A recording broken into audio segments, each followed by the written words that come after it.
plenamente visible para los hombres, ¿cierto? Y pasa a ser una compañía inseparable para los hombres durante todo momento. Porque desde el primer momento de la encarnación, Jesús no deja de estar presente en medio de nosotros. ¿Cómo está presente Jesús en medio de nosotros? Básico y fundamental. De muchas formas, pero la más importante, la Eucaristía. La presencia real de nuestro Señor Jesucristo en la Eucaristía está en cuerpo, sangre, alma y divinidad. ¿Está bien? ¿Más presente que eso? ¿Está bien? Solo en la visión beatífica, solo en la visión beatífica, o sea, en el cielo, cara a cara con Dios, vamos a tener una manifestación más especial de Dios, más que la propia encarnación. ¿Está bien? Porque inclusive Dios, nuestro Señor Jesucristo, Dios encarnado, la segunda persona encarnada, hizo un milagro como que inverso cuando estuvo aquí en la tierra, porque Él no dejaba ver plenamente su divinidad. Él retiró ese milagro cuando, por ejemplo, subió al monte Tabor y se transfiguró. Él dejó ver su divinidad, y eso que no toda, porque si no, los apóstoles que acompañaban a nuestro Señor, los dos hijos del trueno, perdón, ¿me puedes repetir? En la Eucaristía lo encontramos en cuerpo, sangre, alma y divinidad. Cuerpo, sangre, alma y divinidad. Presencia real de Jesús en el Santísimo Sacramento. ¿Está bien? Entonces, cuando sube al monte Tabor y se lleva a los tres apóstoles privilegiados de siempre, que eran los dos hermanos, los hijos del trueno, Boanerges, Juan y Santiago, que por algo les decían los hijos del trueno, ¿no? O Zebedeo era un tipo complicadísimo y explosivo, o ellos dos, Juan y Santiago, también eran de temperamento fuerte. Fueron de los más grandes apóstoles, ellos dos.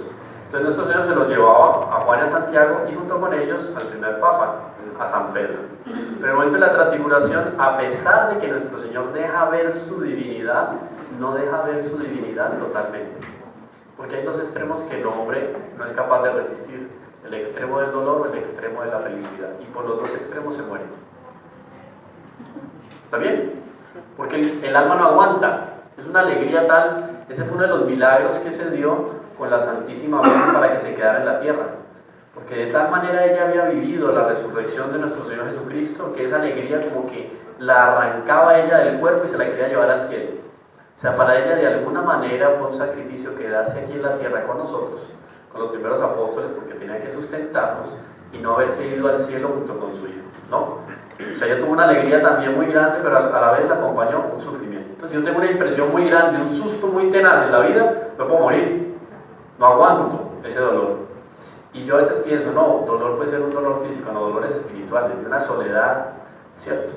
De un abandono terrible. Yo puedo inclusive contraer enfermedades. El cáncer normalmente es fruto de ¿qué? De un gran sufrimiento espiritual que se tiene, ¿no? Ahora, una gran alegría también. Si a mí se me parece que un ángel, si no es por una gracia de Dios, yo me muero.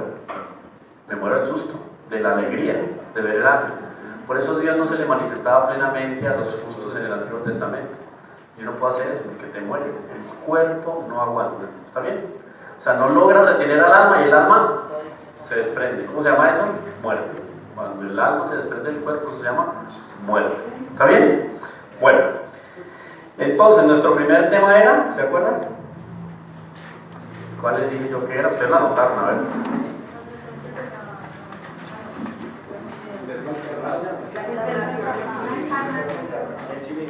La encarnación en sí misma. Y miren, esto, a ver, meditemos lo siguiente a lo largo de estas seis charlas que nos quedan. La grandeza de la Iglesia como institución y el beneficio y la gracia tan especial que nosotros tenemos de pertenecer a ella como hijos. ¿Por qué? Ustedes se van a dar cuenta de la riqueza de la doctrina que hay en todo esto. O sea, que alguien se haya sentado a inventar esto es imposible. Ustedes van a ver que la Iglesia, primero que todo, es muy vigilante a la hora de utilizar alguna palabra, un tipo de lenguaje, una coma, una referencia. Con la Sagrada Escritura siempre todo es medido y pesado. ¿Fruto de qué? De una inspiración del Espíritu Santo. Para que a la hora de nosotros leer algo sobre nuestro Señor, no leamos mal o entendamos mal, sino que entendamos lo que la Iglesia quiere darnos a entender. Más bien, lo que el Espíritu Santo nos quiere transmitir a través de la Iglesia. Entonces, miren, la primera parte que vamos a contemplar hoy, la encarnación en sí misma. Leímos en el Evangelio de San Juan, en el prólogo, en el primer capítulo, el primer versículo, al principio era el verbo. Entonces vamos a ir desmenuzando, saboreando, haciendo una exégesis de todo lo que es la Sagrada Escritura. El verbo de Dios en el seno del Padre. Eso sería probablemente un capítulo preliminar, pero que tiene que ver con nuestro punto. Entonces dice Juan 1:1, dice, al principio era el verbo. Entonces, yo iba a hacer algo y se me olvidó. ¿Alguien tiene de pronto un celular y grabamos? O si me dan un minuto y yo traigo el celular, grabo, para que después yo lo pongo en YouTube, ustedes pueden escuchar y no se van a afligir ahora tomando nota. ¿Lo grabamos con el suyo? Yo lo estoy grabando. grabando. En modo avión, porque entra una llamada ahí de alguien que quiere llamarle y se nos daña la grabación. Y así es más fácil, después ustedes cogen el audio y ya si necesitan anotar, anotan algo. ¿Cierto? Es más cómodo, porque ahí están, ¿qué fue lo que dijo? No. Entonces venga, y lo ponemos aquí en el mapa. Nos despertamos, estamos en ese momento del paso. Sí, ahí ya está grabando, ¿no? ¿Dónde está el buffer? Le toca tirarlo por allá. No, yo lo pongo acá, yo creo que se oye mi voz, ¿no? ¿Cierto? Sí, yo creo que sí. Se oye. Bueno, entonces, primer capítulo de San Juan. Antes de estudiar el misterio de la encarnación y su resultado, la persona adorable de Cristo en su doble naturaleza, humana y divina, o en orden de importancia, divina y humana, porque entonces son dos naturalezas y una sola persona. Si yo le pregunto a ¿usted cuántas naturalezas tiene? ¿Cuál? ¿Y cuántas personas? ¿Cuál? Humana. No, uno nunca se para a preguntar eso. Usted no en la cédula no le ponen eso. Naturaleza humana, persona humana, nunca. ¿No? Se lo pregunta en filosofía, en teología, en religión. Nuestro Señor Jesucristo tiene, que tiene, ¿no? En el cielo. Tiene dos naturalezas y una persona. Naturaleza humana y naturaleza divina. Y la persona es la segunda persona de la Santísima Trinidad. ¿Está bien? Entonces no tiene persona humana, tiene persona divina. Bueno, entonces vamos a echar una rápida ojeada al misterio de su preexistencia eterna como verbo de Dios en el seno del Padre. Para nosotros existe, nosotros podemos contemplar una eternidad a partir del momento en que somos creados, porque es que no es que Dios tiene una alacena, un armario, un closet lleno de almas, y cuando a su papá y su mamá le dan por engendrarlo, el man saca un alma de allá del repositorio que tiene, lo mete en un no y lo lanza por allá al vientre de la mamá. Eso no es así. En el momento en que nosotros somos concebidos en el seno de nuestra madre, en ese momento el alma es creada. Es el mismo instante, ¿no? Por eso es que hay que defender la concepción desde el primer momento. La vida está ahí presente, porque ahí ya tiene alma, ya es un ser vivo. ¿Está bien? Por eso es que la iglesia la defiende, porque en ese momento tiene alma, es una criatura independiente de la madre. El bebé está en la madre, pero el bebé no es la madre. Por eso la mamá no puede decidir sobre la vida o la muerte de esa criatura que está ahí. ¿Entendido? Eso es bonito porque todo eso la iglesia lo fundamenta ¿en qué? En esto, en la teología. Bueno, entonces, desde el primer momento en que nosotros somos creados recibimos una naturaleza humana, ¿cierto? Recibimos esa naturaleza humana en ese momento de la creación, ahí empieza a iniciarse lo que podría llamarse una eternidad para nosotros, porque de ahí para adelante, como nuestra alma es inmortal, ¿cierto? No vamos a tener propiamente un fin. Pero para Dios hay una preexistencia eterna, porque Él siempre fue, siempre es y siempre será. ¿Está bien? Entonces podemos pensar en Dios en la preexistencia eterna, o sea, en la eternidad que hay hacia atrás. ¿Sí? Bueno, ningún otro asunto merece tanto nuestra atención como el relativo a las personas y las perfecciones divinas. Perfecciones divinas, Padre, Hijo y Espíritu Santo. Cuando hagan ustedes un curso sobre la Santísima Trinidad, les van a hablar de la pericóresis trinitaria. ¿Qué es eso? Para explicar en pocas palabras, porque eso es un curso. La pericóresis trinitaria son las relaciones del Padre, el Hijo y el Espíritu Santo. ¿Está bien? Como el Padre, cuando se contempla a sí mismo, engendra al Hijo, pero desde toda la eternidad. ¿Está bien? Y después, coloco ese después entre paréntesis porque eso fue desde siempre. Viene el Espíritu Santo, porque está el amor del Padre por el Espíritu, ¿cierto? Que eso genera la persona del Espíritu Santo. ¿Está bien? Entonces toda esa relación entre Padre, Hijo y Espíritu Santo se llama pericóresis trinitaria. Y eso existió desde siempre. ¿Está bien? Y en función de eso es que viene la creación, en función de eso es que se establecen también las relaciones humanas. Es muy bonito porque las relaciones de Dios se reflejan en las relaciones que hay entre los hombres. Bueno, entonces podemos hacer una meditación, una contemplación al respecto de lo que fue las relaciones de Dios en su preexistencia eterna dentro de la Santísima Trinidad. Bueno, entonces, la razón humana abandonada a sí mismo no hubiera podido sospechar jamás el misterio insondable de la vida íntima de Dios. Entonces, ¿cómo es que nosotros conocemos algo del misterio insondable de la vida íntima de Dios? Con la revelación. Si nosotros vamos y contemplamos la Sagrada Escritura, leemos la Sagrada Escritura en el Antiguo y en el Nuevo Testamento, nos vamos dando cuenta que paso a paso Dios se va revelando cada vez más a su pueblo, hasta que se revela de una manera más plena en el momento de la encarnación. Y el propio nuestro Señor Jesucristo es el que empieza a darnos nociones de lo que es Dios Padre, porque es el primero que lo llama Padre, y también que dentro de su predicación le da cabida a la persona del Espíritu Santo. ¿Está bien? Bueno, remontándose por la escala analógica del ser a través de las criaturas, puede el entendimiento del hombre descubrir al Dios uno. Esto es un lenguaje teológico. Por una relación analógica. Entonces, lo que yo les decía ahora, haciendo una reflexión al respecto de las relaciones humanas, yo me puedo hacer una vaga idea, pero me hago una idea de lo que son las relaciones de Dios Padre, Dios Hijo y Dios Espíritu Santo. ¿Está bien? Por eso cuando yo llego a un hogar donde hay armonía y donde el papá hace lo que tiene que hacer, es responsable, ejerce la autoridad, porque ese cuentico moderno de que el papá es uno más y es un amigo más de los hijos, ya el hijo de aquí a poco le invita a fumar vicio, como los amigos lo llevan a meter vicio y otras cosas más aberrantes.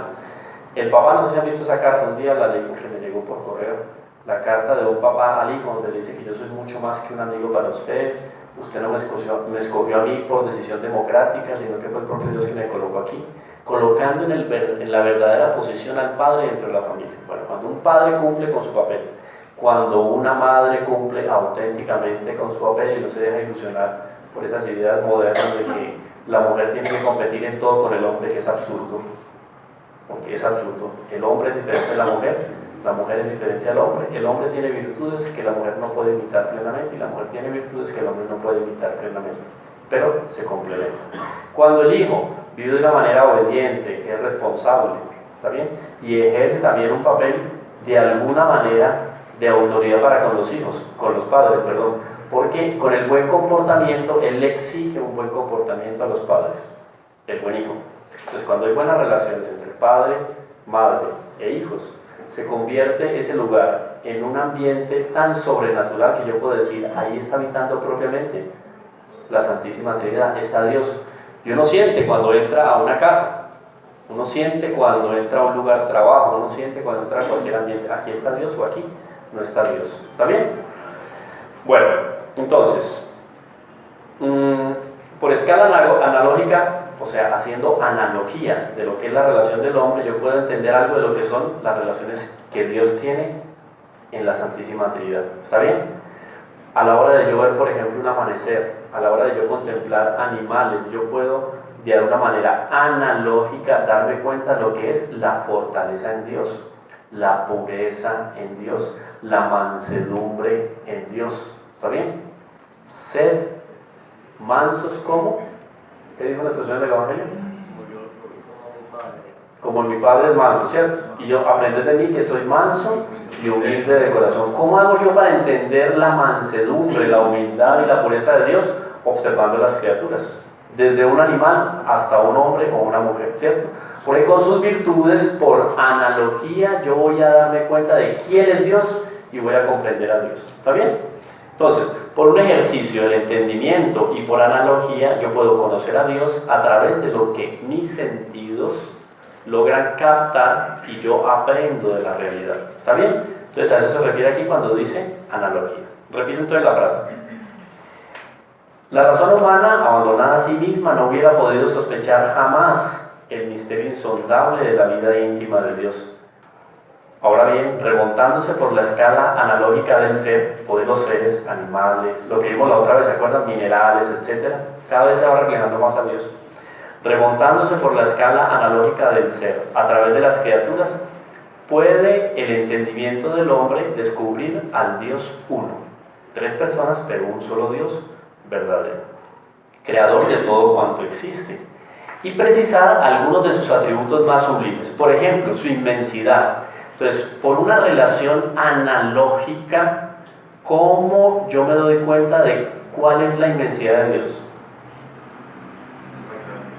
Un paisaje, un horizonte, el mar. Es insondable, es inconmensurable, es inmenso. Así es Dios. ¿Está bien? Eso es una relación analógica.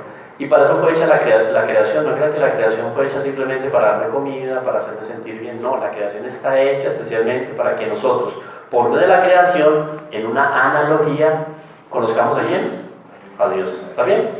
Después de esto, cuando uno vea un paisaje, cuando ve un animal bonito, etcétera, tal, uno lleva a hacer una analogía y se ve qué será lo que refleja este animal de Dios. Y un día, si nos da tiempo, hacemos un ejercicio. Traemos unas imágenes de animales o de paisajes y vamos haciendo un ejercicio de analogía, porque eso eleva al espíritu. A veces yo paso tantos días frente al celular, al computador, en el trabajo, que yo dejo de darme cuenta o de leer a Dios en las criaturas. Estoy perdiendo mi tiempo. ¿Está bien? Eso es un ejercicio cristológico que yo puedo hacer en el día a día. Ver a Dios en las criaturas. ¿Está bien? ¿Entendido hasta ahí? Bueno, uno de los atributos de Dios: la inmensidad, la eternidad, la simplicidad. Pero simplicidad, ¿por qué? Porque es que nosotros somos compuestos de cuerpo y alma. Dios no es compuesto, es un ser simple. Él es puro espíritu. ¿Está bien? Por eso se dice simplicidad, ¿no? Simplicidad e infinita perfección.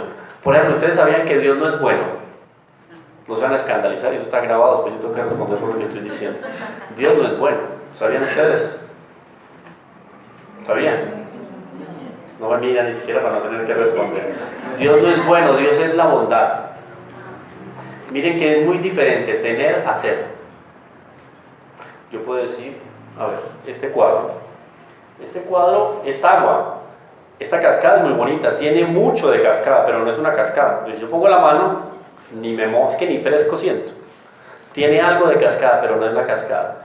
La diferencia de tener a ser, gigantesca. Puede llegar a ser infinita. En el caso de Dios es infinita. Por eso es que Él no es bueno, Él es la bondad. Yo sí soy bueno, yo no soy la bondad. Porque lo que yo tengo de bueno es una participación de Él, que es la bondad. ¿Está bien? Ahora, ¿Dios es bello? No. Dios es la belleza. ¿Está bien? Si uno tiene algo de bello, ahí yo no digo uno, si uno tiene algo de bello es porque tiene una participación de la belleza suma, inconmensurable, infinita, que es Dios, ¿cierto? Bueno, ¿usted iba a preguntar algo? Pregunte, tranquilo. Alguien hizo esta federación una vez y me lo pensativo. Me dijo, Dios puede hacer el mal. Y me dejó pensando, digo, sí, porque si no, no fuera todopoderoso, sino que decide no hacer. Eso es como... Muy discutible, ¿no? Dios no puede hacer el mal porque es contrario a su naturaleza, que es buena. Eso es otra cosa. Otra cosa es que Dios puede permitir algunas cosas. Y además, el mal no es absoluto, el mal es relativo. Absoluto es el bien. Por eso el demonio no es Dios.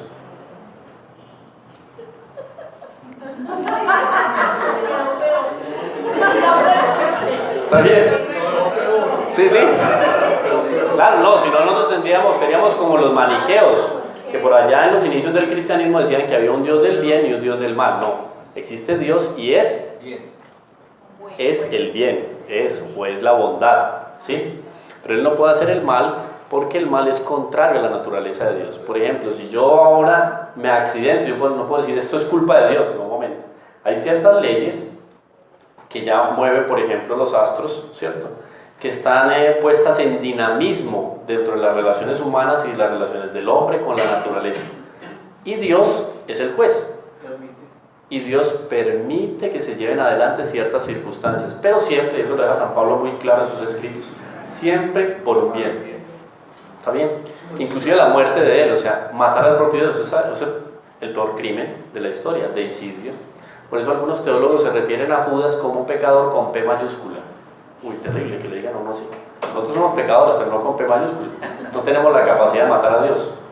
Él entregó a Dios y mató a Dios. También por eso se le llama un pecador con P mayúscula.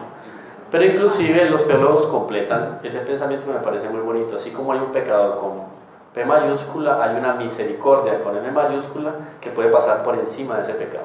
Y si Judas hubiera tenido la humildad, hubiera bajado la cabeza y hubiera pedido, esto es muy lindo, esto es un principio mariológico, hubiera pedido la intercesión de María Santísima para pedir perdón a nuestro Señor, seguramente le hubiera sido perdonado. Y algunos escritores cristianos dicen algo muy lindo: quizá no hubieran sido 3 cruces en el Calvario, sino 4, porque el propio Judas hubiera ofrecido su vida por toda la humanidad. Y lo recordaríamos por todos los tiempos, ¿cierto? Por ese gran hombre que después de haber sido un gran pecador, se convirtió y le sirvió a Jesucristo nuestro Señor de la mejor manera, dándole su vida. Pero no fue así, porque no tomó en consideración lo que es la misericordia. ¿Está bien? Pero entonces toda apariencia de mal no, porque el mal existe, es una realidad, ¿cierto? Pero después de cualquier mal que pueda presentarse en la vida del hombre, siempre aparece un bien. Porque si no, quedaría en vano la muerte de nuestro Señor Jesucristo en la cruz. Por eso el trabajo que el demonio está haciendo para ganar la batalla es un trabajo loco, de hipernervioso. Algún teólogo decía al respecto del demonio que el demonio actúa como un hipernervioso, porque le está dando patadas de ahogado. Le está queriendo luchar contra Dios para sentarse en el trono de Dios. Imposible. O sea, él ya tiene perdida la batalla. ¿Está bien? Yo le hago una pregunta, es que no me queda claro. De todas maneras, tengo entendido que el tema de Judas no era como ese paso ya conseguido para que Dios siguiera todo eso, es lo que estaba escrito. O sea que Judas no era... que si Judas estaba predestinado. O sea, estaba como predestinado, no era que llegó y Judas dijo... Entonces les voy a explicar. Hay 2 acepciones, y pregunten lo que quieran porque entonces tiene que ver y nos aumenta.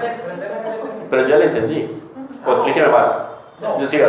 Lo que yo quiero decirles es que Judas llegó y dijo un día, no, este man tengo plata, entonces venga, yo le manejo la vuelta a él y todo. No, sí, o sea, en el momento, lo que yo quiero decir es que eso lo tenía, o sea, no sé si lo cogió Dios y bueno, va a manejar esto así para... Eso es lo que yo explico. Sí, se va a explicar. No, pero está bien que quede claro, usted explique, tiene que sacar todo para que podamos... Yo les dije desde el principio, ustedes pregunten lo que quieran, yo respondo lo que pueda. ¿Está bien? Entonces yo respondo allá y es lo mismo, entonces complemento. Es que yo también estuve leyendo sobre al respecto y decía que básicamente lo que había pasado con Judas, el problema de Judas, digamos, es que él realmente nunca se reconoció pecador, que él nunca dejó, en el fondo nunca se reconoció ladrón.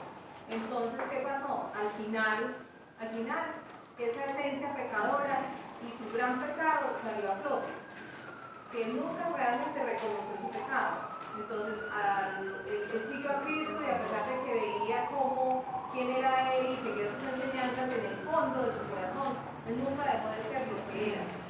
Nunca reconoció su pecado. Entonces, al final, ese pecado salió a flote y fue lo que lo llevó a tener, pues, como a traicionarlo. Pero que realmente, que a pesar de todo eso, el Señor conocía quién era, conocía que realmente no se había arrepentido y que era realmente uno de sus apóstoles más amados, que tanto fue así que al final Sor Faustina dice que hay algunas, ¿cómo se dice? Visiones y sueños que ella tuvo, que donde ella dice que el Señor bajó al infierno por Judas, dándole, o sea, tuvo misericordia con él hasta en el infierno y Judas nunca se arrepintió. ¿Pero fue al infierno y qué? ¿Lo dejó allá o lo sacó? No, realmente Judas nunca se arrepintió. Claro, sí. Bueno, ahí usted me da pie para hablar de 1000 cosas. Pero entonces voy a aclarar lo de él y voy entrando en lo que usted me está diciendo, para que nos quede claro. Entonces, a ver, un dogma definitivo al respecto de Judas no hay, porque pues, la iglesia no se puso ese problema de gastarse un concilio para resolver dónde está Judas y qué fue lo que le pasó a Judas. Eso, digamos que la iglesia tiene problemas más importantes, ¿cierto?, para resolver. Sin embargo, no podemos decir que Judas fue creado por Dios para que Judas entregara a nuestro Señor. Eso no. Porque si no, nosotros no gozaríamos de algo que la iglesia deja muy definido y que la tradición y la revelación lo dice, que se llama el libre albedrío. ¿Está bien? Es la capacidad que nosotros tenemos de elegir entre el bien y el mal, ¿cierto? Esa capacidad que tenemos de elegir entre el bien y el mal no es solamente porque seamos instruidos al respecto del bien y del mal. Por ejemplo, el hecho de que Judas no reconocía que era pecador no quiere decir que él no era pecador. Él era pecador, así él hubiera justificado intelectualmente que no era pecador, porque él podía pensar que estaba haciéndole un favor al pueblo de Israel, digámoslo así, podría justificar de esa manera, no sé qué habrá pasado por la cabeza de Judas. El caso es que hay un principio en el alma de cada uno de los hombres, independiente de si es instruido o no, por el cual sabe qué es bueno y qué es malo. Eso se llama el principio sinderético, así lo llama Santo Tomás de Aquino. Y el principio sinderético es el principio por el cual dentro del alma yo con mi conciencia sé distinguir lo que es bueno y lo que es malo. Inclusive dentro de lo que es bueno, qué es más excelente. Y esa prueba se hace con unos niños. Usted coge unos bebés, le muestra varias bolitas bonitas de colores y en vez de todas las bolitas le pone, por ejemplo, una bolita dorada. El niño siempre se va a inclinar dentro de su inocencia por ese principio sinderético por lo más bello o lo más bueno que hay dentro de lo bueno que usted le presenta. ¿Está bien? ¿Por qué? Porque él tiene en su alma la capacidad de elegir entre bien y mal. Entonces Judas sí sabía que lo que estaba haciendo estaba mal, sin embargo él justificó intelectualmente, porque nadie hace el mal por el mal. Yo no robo un banco por robar el banco. Mi ilusión es que después de robarme el banco, yo con la plata me voy a dar una gozada tenaz. Entonces yo justifico con un bien que hay por detrás para hacer un mal. ¿Está bien? Pero nunca podemos decir que Judas estaba predestinado en el sentido absoluto de la palabra. ¿Por qué? Primero, porque hubiera sido un acto nada misericordioso de Dios crear una persona como Judas para hacer un mal como el que él realizó. ¿Está bien? Sería una obligación que Dios estaría imponiendo a Judas para hacer un mal. Por más que después o detrás de ese mal viniera un bien tan grande como el de la redención, porque ¿qué nos trajo la muerte de nuestro Señor? La redención del género humano, el perdón de los pecados, la apertura de las puertas del cielo, el nacimiento de la iglesia, el nacimiento de los sacramentos, etc. Entonces, absolutamente hablando, Judas no estaba predestinado por Dios, ¿está bien? Pero subjetivamente hablando, Judas sí estaba predestinado por Dios, porque como Dios está fuera del tiempo, Dios siempre supo qué era lo que iba a pasar. Sin embargo, Dios siempre estuvo dándole a él gracias suficientes. ¿Se acuerdan de qué es la gracia? Siempre le dio gracias suficientes para que él no cometiera el error que podía cometer por su naturaleza. Tanto así que en la última cena nuestro Señor le dio la comunión. Él comulgó en la última cena. La última cena fue la primera misa. En esa misa Judas comulgó. ¿Y qué dice el Evangelio? Detrás de la comunión entró el maligno. O sea, él comulgó sacrílegamente. Él ya había concebido el pecado y el crimen. ¿Está bien? Pero él no estaba predestinado. O sea, él no fue creado por Dios para que, mire, aquí lo mando a la tierra y usted me tiene que traicionar en 20, 25 años. No. ¿Está bien? Sí, pero yo no quiero entrar como a discusión, pero realmente le queda... Sí, pero pregunte, tranquilo. Entonces, si de pronto Judas no lo hubiera entregado, y recordamos que el miércoles pasado usted dio una paga que Dios llegó acá no a vivir sino a morir por nosotros. Entonces, ¿qué hubiera pasado si Judas se arrepiente y no lo entrega? Entonces, primero, había que asegurar lo siguiente. Primero, tendríamos que decir, absolutamente hablando, que nuestro Señor no hubiera podido morir a no ser en la cruz. ¿Quién me confirma eso? Nadie. Yo creo que ningún teólogo se arriesga a decir eso. Si Jesús no hubiera muerto en la cruz, no iba a morir. Yo no sé. Eso no lo sabe ningún teólogo. ¿Está bien? La única manera de redimir el género humano era en lo alto de la cruz. Sí y no. Absolutamente hablando, sí, porque si pasó es lo más perfecto, porque Dios lo permitió. Siempre que Dios permite algo es porque es lo más perfecto. Ahora, ¿podría no haber sucedido? Mire, no se ponga el problema de que si pudo haber no sucedido, porque si sucedió es lo mejor. ¿Está bien? Si no hubiera sucedido, no hubiera sido lo mejor. Entonces no pensemos en lo que no sucedió, sino en lo que sucedió. Si Dios lo permitió es porque es lo más perfecto. ¿Está bien? ¿Entendido eso? Eso es importante que quede entendido. Diga, sí, señor. Para Mateo, Judas se arrepintió. Dice... ¿A dónde está? A ver, leamos eso. Vamos a ver qué nos dice. En habían condenado, se arrepintió y devolvió las 30 monedas a los sumos sacerdotes y ancianos, diciendo: he pecado entregando a un inocente a la muerte. Está en Mateo 27, versículo 3. Entonces hagamos la exégesis de ese arrepentimiento. Usted puede tener un arrepentimiento relativo cuando no evita el mal, ¿cierto? Para el cual ya contribuyó con plena conciencia, ¿cierto? Además, sí, eso es otra cosa, habría que ver bien la traducción, porque una cosa es yo decir, no, me arrepentí de robar el banco, para poner el caso del banco, que es un caso que yo creo que no se acerca a ninguno de nosotros, ¿cierto? Pero yo ya en mi alma concebí el pecado de robar el banco, ¿sí? Por el hecho de yo no hacerlo materialmente no quiere decir que yo ya no cometí el pecado, porque el pecado puede ser también de pensamiento, ¿está bien? Entonces tendríamos que entrar a analizar propiamente el arrepentimiento que auténticamente tuvo Judas, ¿está bien? Porque él nunca, por ejemplo, movió un dedo para evitar la muerte de nuestro Señor Jesucristo, ¿está bien? ¿El arrepentimiento qué es? A que se refiere ese texto es que él se dio cuenta de lo malévolo que había sucedido, ¿cierto? Y le dio terror de las consecuencias, porque ya se dio cuenta en la que se metió. ¿Está bien? ¿Sí? ¿Usted tiene otra traducción? Sí, aquí habla que él, habiendo sido condenado, fue presa del remordimiento y devolvió las 30 monedas de plata a los hombres. Sí, por eso digo yo que es bueno revisar las traducciones, porque miren el abismo que hay de una palabra a la otra, ¿no? Además de que el arrepentimiento puede no ser absoluto, también el remordimiento puede venir acompañado de un arrepentimiento, entonces uno tiene que saber medir. Por eso yo les decía la otra vez, no sé quién era que me estaba ayudando con la lectura, que no la volví a ver, ya nos hizo en la primera fila. Yo le pregunté qué Biblia es esa, ¿no? Porque hay traducción de traducciones, ¿no? Entonces tengo que tener mucho cuidado. ¿Está bien? Bueno. Yo te complemento algo de eso que escuché una vez en un estudio bíblico, y es que él también fue engañado para llevar a Jesús, y por eso las 30 monedas, como que las tenía que devolver. O sea, él no lo pensó solo, él también fue influenciado para... No, claro, detrás de eso estaba el Sanedrín. O sea, él fue tentado no solamente por el demonio, no solamente fue su naturaleza humana que cedió a la tentación del dinero y del prestigio, porque seguro los del Sanedrín le ofrecieron mucho. No solo las monedas, detrás de eso había una proyección social para él.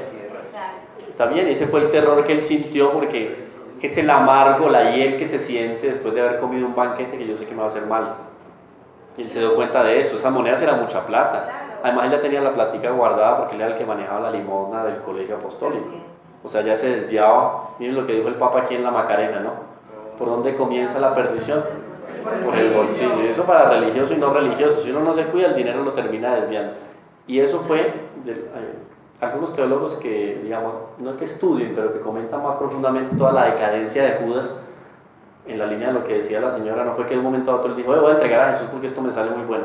No, hubo un momento de decadencia. O sea, él empezó a decaer hasta que en el auge del pecado entregó ¿a quién? A Jesús. ¿Está bien? Por eso es que de alguna manera podemos hacer una analogía con nuestra vida espiritual. Si yo no me cuido, yo voy decayendo de tal manera que en algún momento voy a hacer el papel de Judas frente a Dios y termino entregándolo. ¿Está bien? Bueno, entonces, paréntesis tras paréntesis tras paréntesis, seguimos entonces con el texto. Solo por divina revelación podrá asomarse el hombre a ese abismo sin fondo ni riberas, que es la inmensidad de Dios, la grandeza. Entonces, solo por las revelaciones que podemos conocer algo de Dios. ¿Está bien? Por eso esto no es doctrina inventada por la iglesia, es a partir de la revelación que la iglesia hace una reflexión de los escritos, lo que está en la Sagrada Escritura, y de ahí sale todo esto que tiene que ver con los misterios de la encarnación. ¿Está bien?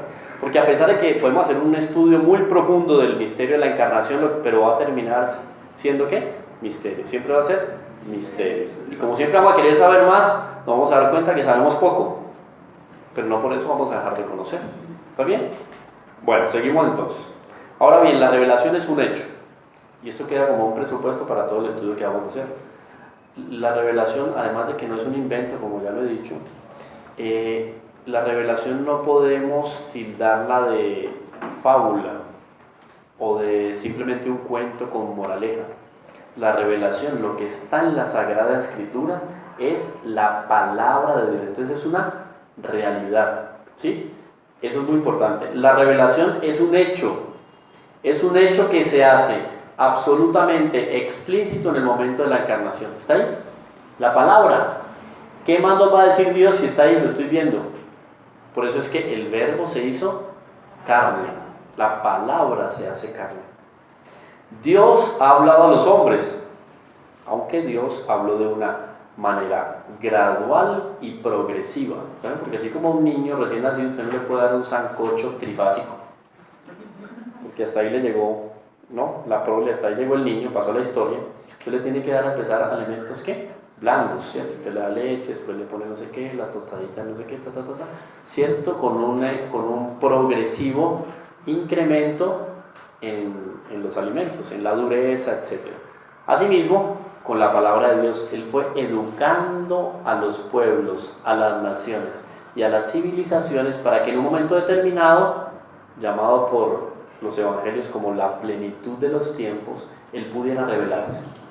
Entonces, si Él aparece por ahí, en el año 7, 6 o 5 antes de Cristo, nace, ¿cierto? Él se hace una realidad en la vida humana, es porque ya los pueblos estaban preparados. Fue una preparación progresiva.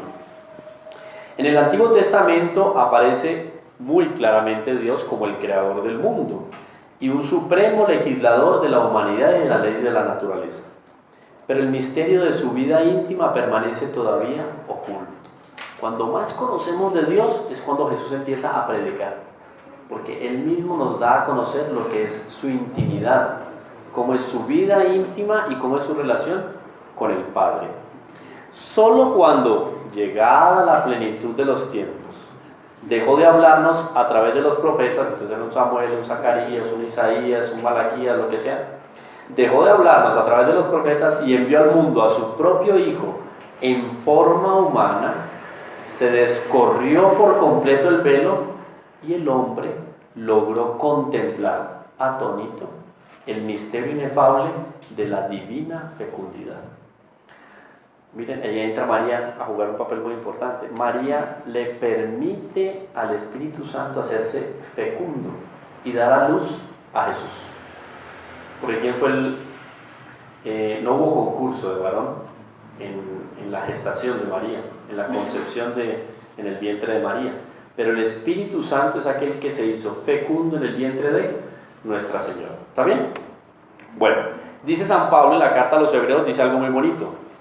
Muchas veces y de muchas maneras habló Dios en otro tiempo a nuestros padres por ministerio de sus profetas. Últimamente, en estos días nos habló por su Hijo, a quien constituyó heredero de todo, por quien también hizo el mundo. ¿Se acuerdan cuando leíamos el prólogo de San Juan, que quedaba claro que el Hijo estaba ahí presente en el momento de la creación? Y que siendo el esplendor de su gloria y la imagen de su substancia, mire, esplendor de su gloria, eso es la belleza. O sea, hasta físicamente hablando, nuestro Señor tenía una belleza incomparable. Creo que la vez pasada les dije a ustedes que por el análisis que se ha hecho en el Santo Sudario de Turín, se ha llegado a la conclusión, y ahora hace un mes quizás, la Universidad de Padua en Italia hizo otro análisis del Santo Sudario de Turín, llegando a la conclusión que para poder plasmar la imagen que está presente en el lienzo, se tuvo que haber utilizado una técnica hasta ahora desconocida por las ciencias. O sea, es un misterio. Hasta ahora hay que decir milagro. Luego, la conservación por 2000 años también, milagrosa. Ahora, la constitución física de nuestro Señor, que ha sido analizada, por ejemplo, por médicos forenses, cuando analizan ese sudario, es una toalla mortuoria, ¿cierto? Fue un muerto que envolvieron ahí. O sea, un ser humano de la media no hubiera sido capaz de resistir los tormentos que sufrió nuestro Señor Jesucristo. Entonces, la propia contextura física de Él estaba por encima de la media, porque esa belleza de Él, esa naturaleza humana, tenía que ser lo más proporcionado a su persona divina. ¿Está bien? Porque acuérdense que yo les dije esto en alguna oportunidad, el alma es la que informa el cuerpo. ¿Yo les conté eso? ¿No? Les explico. Si yo me coloco aquí un guante de látex, ¿cierto? El guante se va a informar con mi mano. Eso es lo que hace el alma con el cuerpo. El alma informa el cuerpo. Por eso es que dicen que los ojos son la ventana del alma. Por eso en la psiquiatría se utilizan algunas nociones de estética en el rostro para hacer un análisis del temperamento, etcétera, porque eso tiene que ver con lo que es el alma. El alma informa el cuerpo. ¿Está bien? Entonces, si el alma de nuestro Señor, no es un alma cualquiera, es un alma proporcional ¿a quién? A la segunda persona de la Santísima Trinidad. Es un alma. ¿Cómo informó esa alma al cuerpo? ¿Cómo era el cuerpo? Bellísimo. ¿Está bien? Pero una belleza concebida como la concebían los griegos, que es un poco desordenada. Una belleza superior. Una belleza, por ejemplo, que yo puedo observar hoy en día. Ahora estaba yo haciendo una grabación con una comunidad religiosa en el Oriente, las hijas del Fiat. Y uno veía unas monjitas ahí ya bien mayorcitas. Y uno decía, esta monja es bella, pero tiene 84 años. Pero Dios se refleja en ella. Entonces hay una belleza de Dios que supera las nociones estéticas que nosotros de pronto tenemos deformadas a causa de ¿qué? Los comerciales de televisión, algunos libros y algunos comentarios que nos hacen errados en materia de estética. ¿Está bien? Pero la estética va mucho más allá. Entonces la belleza de nuestro Señor Jesucristo era impresionante. De manera que si yo veo aquí nuestro Señor Jesucristo está entrando, yo le aseguro que todos nos levantamos, porque ejerce respeto solo con la presencia. La voz ejerce autoridad. Tanta autoridad de nuestro Señor, tan bella era la voz de nuestro Señor, que calmaba las aguas. Tal era la fortaleza de la voz de nuestro Señor, que cuando los centuriones y los soldados fueron a buscarlo en el huerto de los olivos, nuestro Señor dijo, soy yo. Los tipos cayeron de espaldas. La autoridad solo de la voz de nuestro Señor. ¿Por qué? Porque era bella. Y la belleza va unida a la verdad. ¿Está bien? Entonces es interesante saber eso. Entonces, y que siendo el esplendor de su gloria y la imagen de su substancia, claro, porque quien me ve a mí ve al Padre, dijo nuestro, clarísimo. ¿Se quiere conocer al Padre? Ve al Hijo, conozca al Hijo. Y Él que con su poderosa palabra sustenta todas las cosas. Si ven la fortaleza de la palabra de Dios es creadora. Y hágase la luz, y la luz se hizo. No necesita hacer pues ni una varita, ni frotar nada. Hágase la luz se hace. Por eso Él dice, cálmense, se calman las aguas. Es más, no era necesario que lo dijera, solo pensarlo. Se calmaba las aguas porque pensó. Porque el pensamiento de Él tiene una fortaleza que supera la palabra y la acción de cualquier hombre. ¿Por qué? Porque es Dios. ¿Está bien? Entonces vamos a hacer una idea de lo que es la belleza en Dios. Se sentó a la diestra de la majestad en las alturas, hecho tanto mayor que los ángeles. Ángeles, arcángeles, querubines, serafines, tronos, potestades, dominaciones, hasta que llegamos a los serafines. Por eso San Francisco de Asís, cuya fiesta estamos celebrando, ¿no?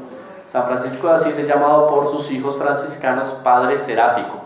¿Por qué? Paréntesis, cuando vean un curso de ángeles vamos a ver eso. Los tronos que fueron dejados por los ángeles que terminaron por allá abajo, en el infierno, los ángeles caídos, esos tronos quedaron desocupados. ¿Quiénes están llamados a ocupar esos tronos? Ustedes, los santos no, nosotros, diga. Esperamos ser santos, ¿no? Hay que completar la frase, ¿no? No decir que nosotros somos santos. Nosotros estamos llamados ¿a qué? A ocupar esos tronos que quedaron vacíos a causa de la infidelidad de algunos ángeles. Entonces esos ángeles serafines, mire que qué bonito. Uno diría, a ver qué me responden ustedes, y eso tiene que ver, eso es examen porque es quiz. Tiene que ver con lo que les dije en la clase pasada. Con respecto a Dios, ¿qué es más importante? ¿Conocerlo o amarlo? Entonces los serafines que están más cerca de Dios, ¿conocen a Dios más o lo aman más? Eso, por eso yo tengo que pedir a la hora de pedir un amor seráfico que me consuma de ardor. ¿Está bien? Por eso los hijos de San Francisco, los franciscanos, dicen, refiriéndose a San Francisco, nuestro Padre Seráfico, porque ellos tienen la idea, la concepción, y eso lo comparten muchos pensadores de la Iglesia, que San Francisco de tal manera fue un santo de aquellos que el puesto que ocupó fue el de un serafín, el más alto. ¿Está bien? Ahora, ¿dónde quedó nuestro Señor Jesucristo en su naturaleza humana? Por encima de los ángeles. Claro. Porque no es solo criatura. ¿Él tiene algo de criatura? Sí, tiene una naturaleza humana, fue creada. Sí, pero tiene una persona divina, entonces quedó por encima de los ángeles. Yo les hablé de eso, ¿se acuerdan? Los ángeles, la gracia, María que es llena de gracia. Después viene la unión hipostática, una es la relativa y la otra la absoluta. La unión hipostática relativa es la Virgen María, porque en ella se dio ese milagro de unir dos naturalezas y una persona. Y la unión hipostática es ¿cuál? Nuestro Señor Jesucristo en su naturaleza humana. ¿Está bien? ¿Entendido? Más o menos, es un misterio, pero más o menos claro. ¿Sí? Bueno. Entonces, seguimos con San Pablo. Miren que esto no fue que San Pablo se sintió inspirado y se sentó en una playa al frente del Mediterráneo, eso es una maravilla el paisaje, y dijo, escribir una carta a los hebreos. Esto es inspirado por Dios. Pues sí, no tengo nada más que hacer, ¿no? Se me acabaron los datos, no tengo nada que hacer, mañana no hay trabajo, me voy a poner a escribir. No, esto fue una carta inspirada por Dios, dirigida ¿a quién? A los hebreos, o sea, a los judíos. Y hay escuelas, por ejemplo, que dicen que San Pablo no escribió todas sus cartas, sino que algunas las escribieron discípulos de él. El caso es que el pensamiento es el mismo, no pierde, digamos, la autenticidad de la carta. Pero es bonito cómo Dios le habló a cada pueblo. Cuando ustedes vean un curso, si ya lo vieron, no sé, un curso de Sagrada Escritura, van a ver que Juan tenía un público objetivo, Mateo un público objetivo al cual escribía, así mismo Marcos y así mismo Lucas, ¿no? Aquí Pablo le escribe a los hebreos con una intención de dejarles claro cómo ustedes tienen al Mesías al lado. No se arrepienten de todo lo que dejaron de aprovechar de él. 3 años y no hicieron sino aumentar su odio hasta que terminaron matándolo en una cruz. Fue hecho tanto mayor que los ángeles cuanto heredó un nombre más excelente que ellos, Jesús. Por eso el santísimo nombre de Jesús y el santísimo nombre de María son nombres que de por sí son exorcísticos, alejan el demonio. ¿Está bien?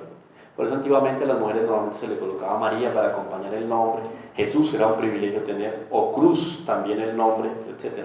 Hoy en día unos nombres más raros, nombre de marca de carro, nombre de Coca-Cola, de gaseosa, unas cosas absurdas, sin pensar que el nombre puede convertirse inclusive en una oración por la persona. Yo tengo un patrón especial porque me llamo así y conozco la historia de mi patrón.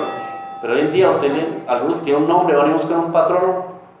A él le va a tocar hacer el santo primero porque no ha existido ninguno moreno. Nombre, no tengo nada contra los nombres modernos, pero digo cómo el nombre tiene fuerza. Bueno, pues ¿a cuál de los ángeles dijo alguna vez, tú eres mi hijo, yo te he engendrado hoy? Nunca Dios le dijo eso a un ángel.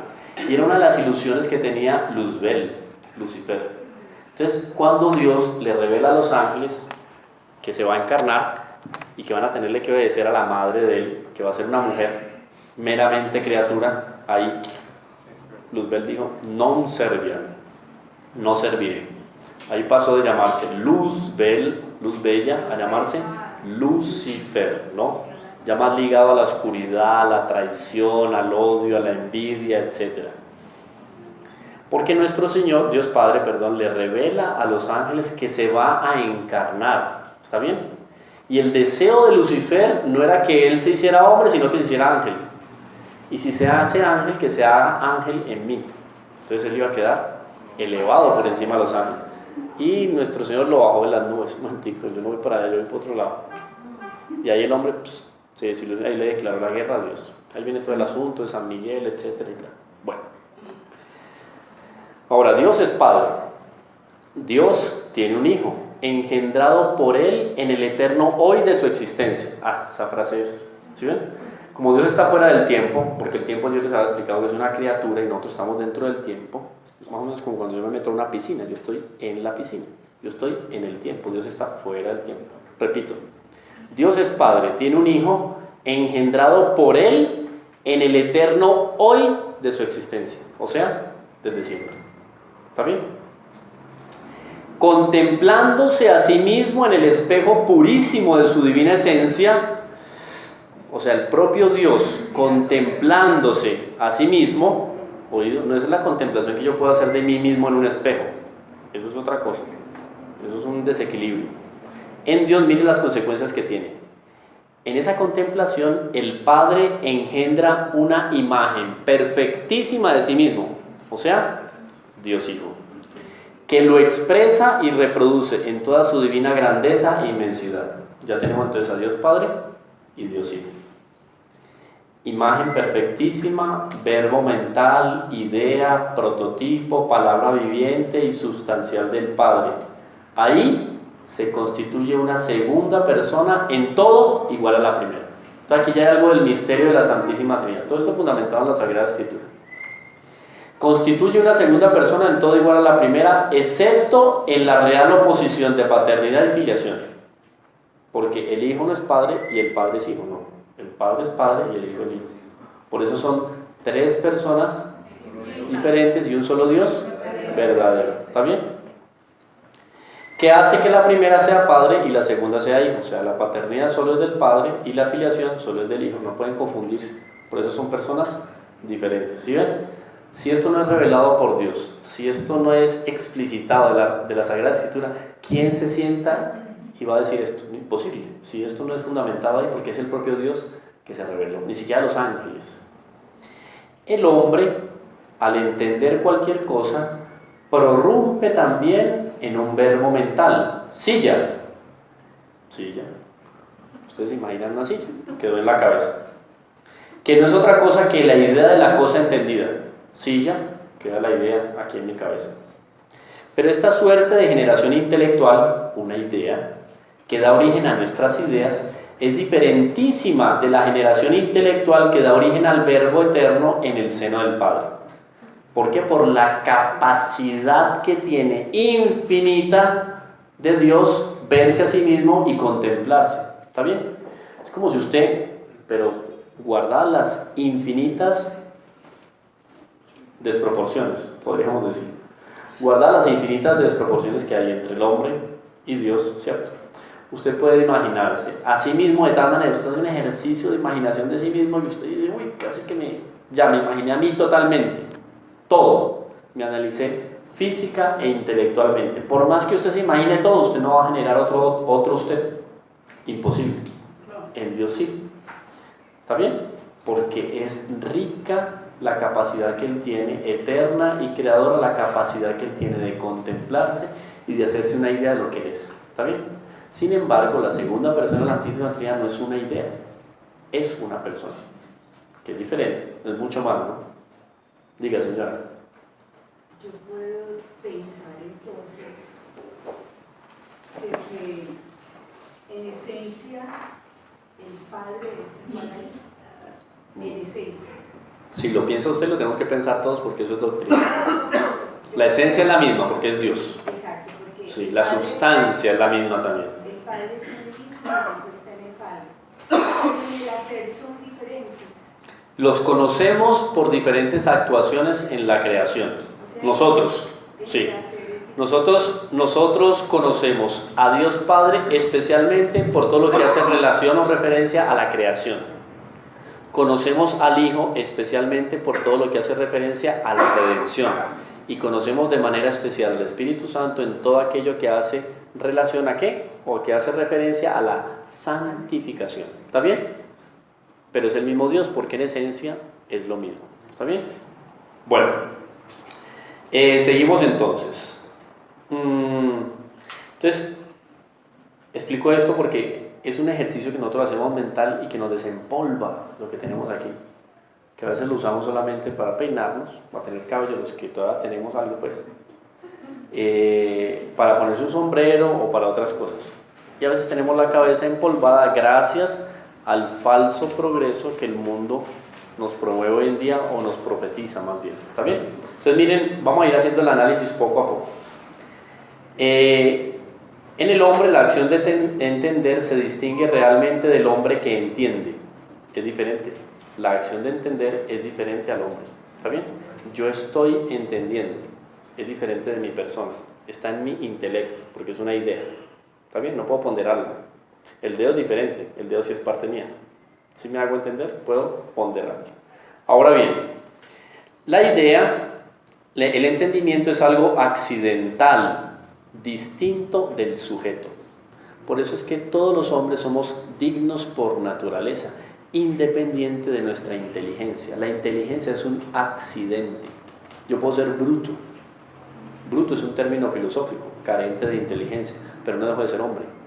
Porque la inteligencia, ¿está bien? Es un accidente en el hombre. ¿Me hago entender?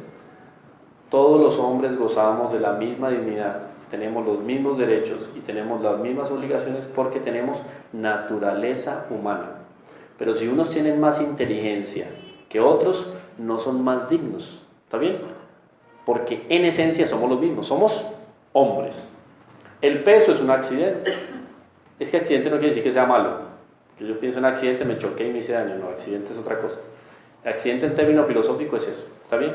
La esencia es la naturaleza humana. Accidente es que puedo ser más alto o más bajo. Es un accidente. ¿Está bien? No pierdo yo nada de dignidad por ser más alto, más bajo, más gordo, más flaco, más rápido, más lento, etc. ¿Está bien? Cuando Jesús dice con la palabra, gracias Padre porque le ha revelado cosas grandes a la gente sencilla, ¿a qué se refiere? No, ahí se refiere más bien, hace referencia a lo que es la humildad. Porque a veces nosotros hacemos una idea de que entender a Dios es entender a Dios desde la academia o desde un trabajo intelectual. No, para yo entender a Dios, primero que todo debo buscarlo dentro de mí mismo, ad intime, nos dice San Agustín. Dios está dentro de mí mismo más de lo que estoy yo mismo. Por eso yo tengo que buscar a Dios en la intimidad. Por eso es que yo hago meditación, para encontrar a Dios dentro de mí, porque Dios es el que sustenta mi ser. Si Dios se olvida de usted, usted se desaparece. Bueno, que Dios le diera tuviera un momentico de sueño y cabeceara. Dios Padre Creador dejó de sustentar la creación. Cuando se despierta no hay nada, porque Él dejó de sustentar. Dios no solamente nos creó, sino que nos recrea. Y Dios está más dentro de mí de lo que estoy yo mismo, porque Él es el que sustenta mi ser, permite que yo exista. ¿Está bien? Entonces primero tengo que conocerle en mi intimidad, y para eso no necesito inteligencia. A veces es mejor no tener mucha inteligencia para conocerlo dentro de sí. ¿Sí? Entonces a eso se refería nuestro Señor. Porque se refería también hablándole de frente a los fariseos que se conocían la escritura del Génesis hasta el último de los libros del Antiguo Testamento y el Talmud, de ahí para allá y de para acá, ¿cierto? Y por eso creían que conocían a Dios. No, yo estoy es con los humildes, con los niños, con los pequeñitos. ¿Está bien? Bueno, entonces la inteligencia es algo accidental, de naturaleza y existencia distintas del sujeto, y va siempre acompañada de sucesión, de composición de acto y potencia, de movimiento, etc. Entonces yo les digo, vamos a hacer un viaje a Europa. Para hacer un viaje a Europa usted tiene que hacer un proceso, hay unos sucesos, ¿cierto? Unos sucesivos pasos para llegar a Europa. Compro el tiquete, ¿cierto? Pienso en un tiquete barato, compro el tiquete. ¿Con quién voy a ir? Entonces compro 2 tiquetes, hago una maleta, voy al aeropuerto, cojo el avión, me bajo en el aeropuerto, llego a mi destino. Eso fue un suceso de actos. En potencia yo estaba sentado en mi cama pensando en el viaje, pero no había viajado. De potencia se convirtió en acción. ¿Está bien? En el hombre siempre el actuar es así. ¿Entendido? Para Dios es diferente. ¿Sí? ¿Por qué? Porque Dios dice, hágase y se hace. ¿Sí ven que no hay sucesión de actos? Es, siempre, se hace. ¿Sí ven la diferencia tan grande que hay entre ser criatura y ser creador? Ahí está la grandeza y la riqueza de Dios. De tal manera que cuando Él se contempla a sí mismo, engendra la segunda persona de la Santísima Trinidad. Eso es un misterio, ¿cierto? Porque es la Santísima Trinidad, pero da una idea de la grandeza que tiene Dios, con su pensamiento y con su palabra. ¿Está bien? Hay unas caras que... De 1 a 100 no hay que entender 100%, porque esto va a seguir siendo un misterio. Por más que yo tenga satisfacción al hablar, y seguramente hay satisfacción en algunos entendiendo, no van a poder entender una totalidad, porque a Dios no tenemos cómo entenderlo. Volvemos al ejemplo que dimos en la clase pasada con la capacidad del vaso echándole agua. No lo podemos meter aquí. Por eso estas son nociones fundamentales al respecto del conocimiento de Dios. ¿Sí? Puedo entender yo más a Dios en un amanecer que en una clase de cristología con un gran teólogo.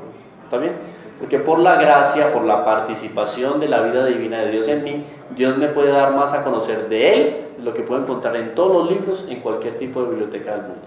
Eso es bueno tenerlo en cuenta. Bueno, sin embargo, esto no quita, porque como les digo, nos desempolva la cabeza. No nos vamos a atormentar mucho, así que no se preocupen.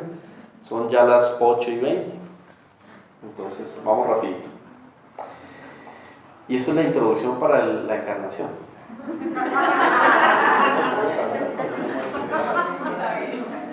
Dios mío.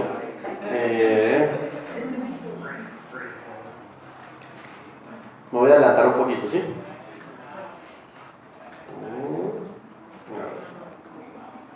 Bueno, sí, es que no he entrado. Este es el capítulo preliminar. Vamos rápido. San Juan dice en su prólogo, oído, no anoten, tranquilos que va a quedar en el audio, yo lo pongo en el YouTube, no se preocupen. San Juan presenta al verbo o a la palabra en 3 fases que se muestran sucesivamente. Mire, esto es un análisis exegético del Evangelio de San Juan. Primero, la anterioridad del verbo con relación a todo lo creado. Al principio era el verbo. ¿Queda claro? Al principio, o sea, antes de que el mundo fuese hecho. Hay aquí una clara alusión al primer versículo del Génesis, que comienza del mismo modo. Entonces es una analogía. Al principio creó Dios los cielos y la tierra. San Juan quiere insinuar con esto que el verbo o la palabra de Dios que va a describir es la palabra de Dios por la que fue creado el mundo visible e invisible. Segundo, su presencia eterna en Dios. El verbo encarnado tiene una presencia eterna en Dios, claro, porque es la segunda persona de la Santísima Trinidad. Y el verbo estaba en Dios. Sin duda alguna, por la palabra Dios aquí hay que entender aquí la persona del Padre. Entonces, ¿sí ven? La distinción del Padre con el Hijo, pero si el Hijo es una imagen perfectísima del Padre, entonces siempre estuvo presente ¿quién? El Hijo. ¿Está bien? Por eso es que nuestro Señor dice, quien me ve a mí ve al Padre. Somos uno solo. ¿Está bien? Tercero, su distinción de la persona del Padre. Y creo que eso yo lo había explicado cuando leímos el prólogo. Si estaba en Dios Padre, es evidente que se distingue de Él. Entonces ya quedan claro que son 2 personas. Su divinidad en cuanto verbo, o sea, en cuanto distinto del Padre. Porque Él dice, San Juan dice, y el verbo era Dios. ¿Está bien? El verbo estaba con el Padre y el verbo era Dios. 2 personas diferentes y un solo Dios. Bueno, Él estaba al principio en Dios. Como para remachar su pensamiento y cerrar el ciclo de las relaciones del verbo con Dios, San Juan vuelve a tomar las ideas de las 2 primeras frases. Al principio, dice San Juan, o sea, antes que Dios creara el mundo, el verbo ya estaba en Dios. La unión en una sola frase de estas 2 ideas, la creación y la presencia del verbo en Dios, es probablemente un eco de lo que ya el profeta había dicho en el libro de la sabiduría. Miren lo que dice el libro de la sabiduría y cómo hay concordancia. ¿Saben de dónde viene la palabra concordancia? Concord, unión de voluntades, con corazón. Cuando yo tengo concordancia con otra persona es que nuestro corazón está unido. ¿Está bien? Porque la concordancia, el corazón es un símbolo de la voluntad.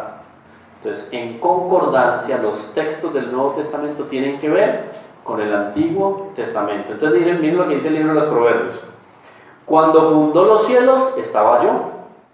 Cuando echó los cimientos de la tierra, estaba yo con él como arquitecto. ¿Quién es el que está hablando? El Hijo. ¿De quién está hablando? Del Padre. Ahí está. Pero los que leían esos textos en el Antiguo Testamento no entendían bien el asunto. Queda claro cuando Juan ya deja una alusión más clara a lo que es la Santísima Trinidad. Entonces, ¿sí ven cómo el verbo estuvo siempre acompañando al Padre? Igual en esencia, pero diferente en persona. Bueno, ahora, para adelantarme un poquito, porque esto está todo el análisis del prólogo de San Juan. Vamos aquí. La luz luce en las tinieblas, pero las tinieblas no lo abrazaron.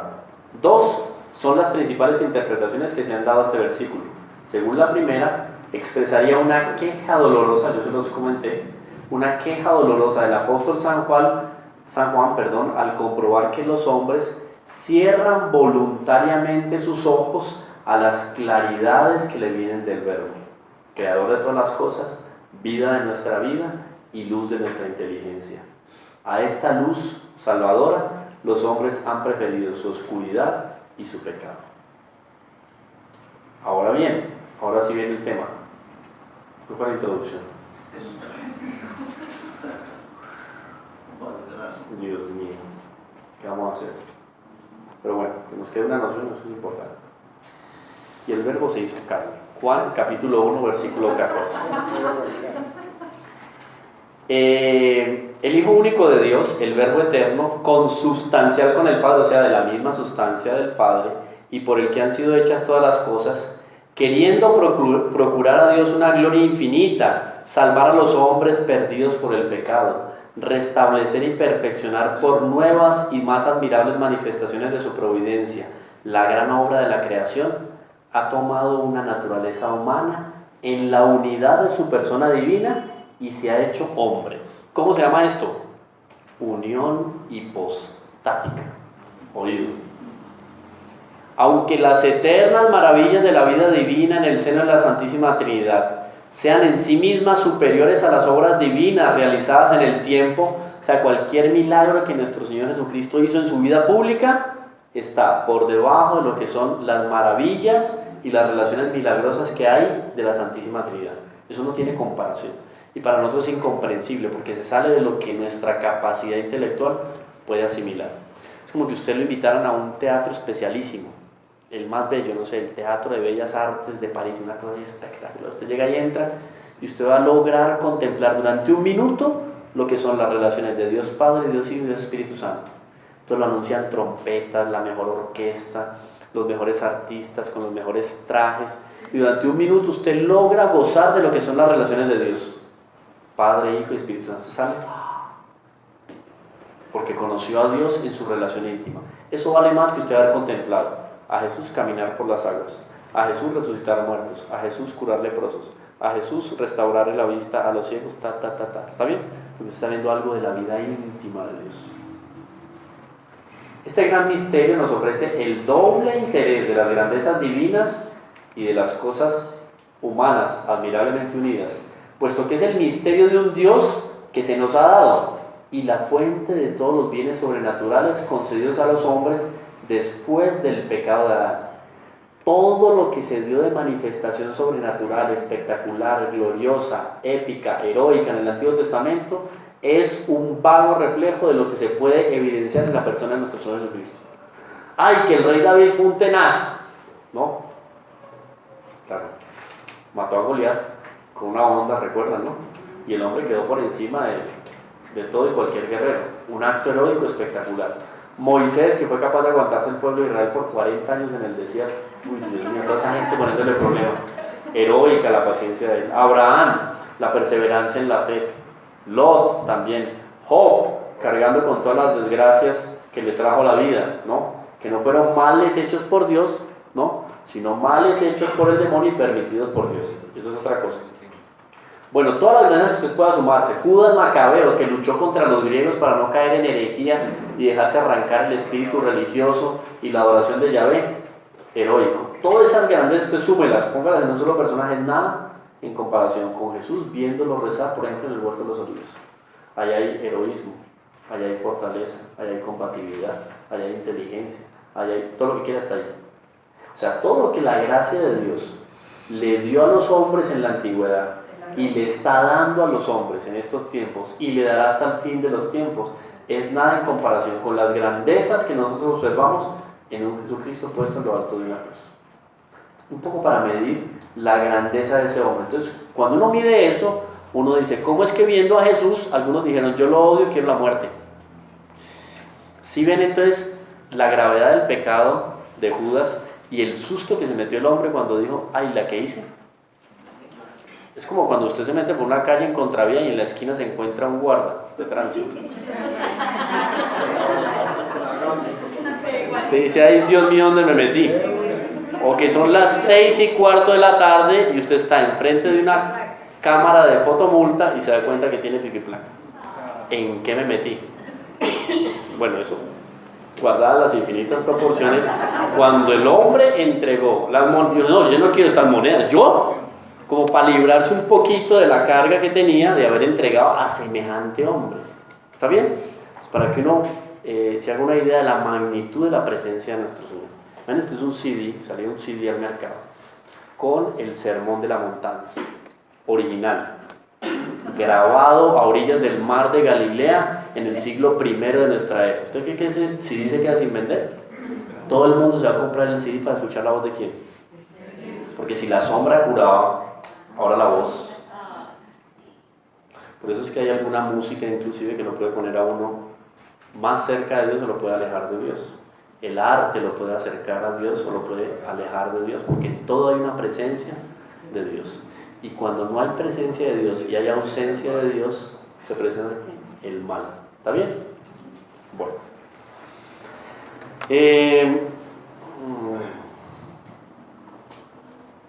Entre los padres griegos se encuentran las siguientes expresiones con respecto a la encarnación del Verbo. Entonces es interesante ver cómo se dio toda una maduración al respecto de la encarnación. Ya no me voy a enredar con más términos teológicos.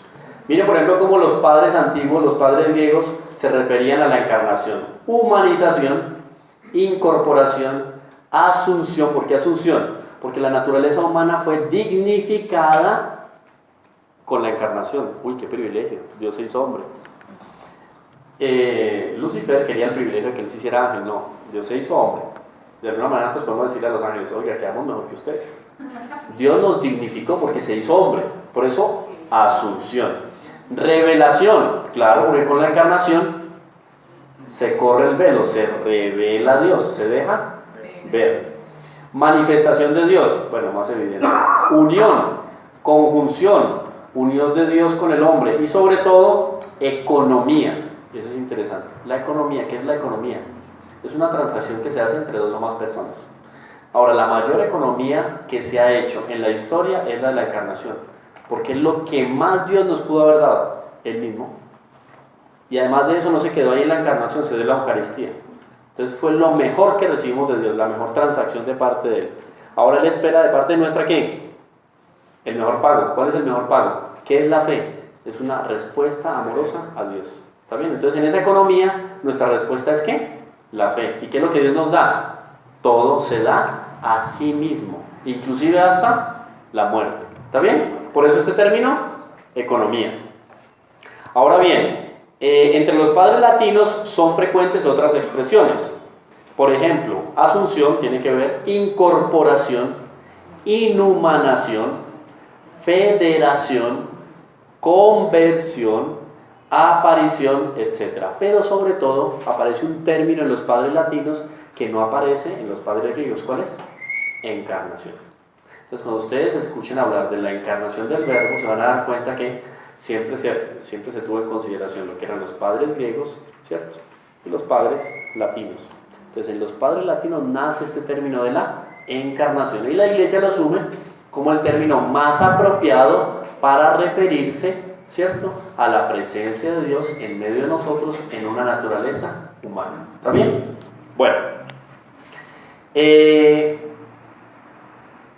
El primero en emplear la palabra encarnación, que acabó imponiéndose a todas las demás denominaciones con respecto a la presencia de Dios en la historia de los hombres, fue al parecer San Ireneo.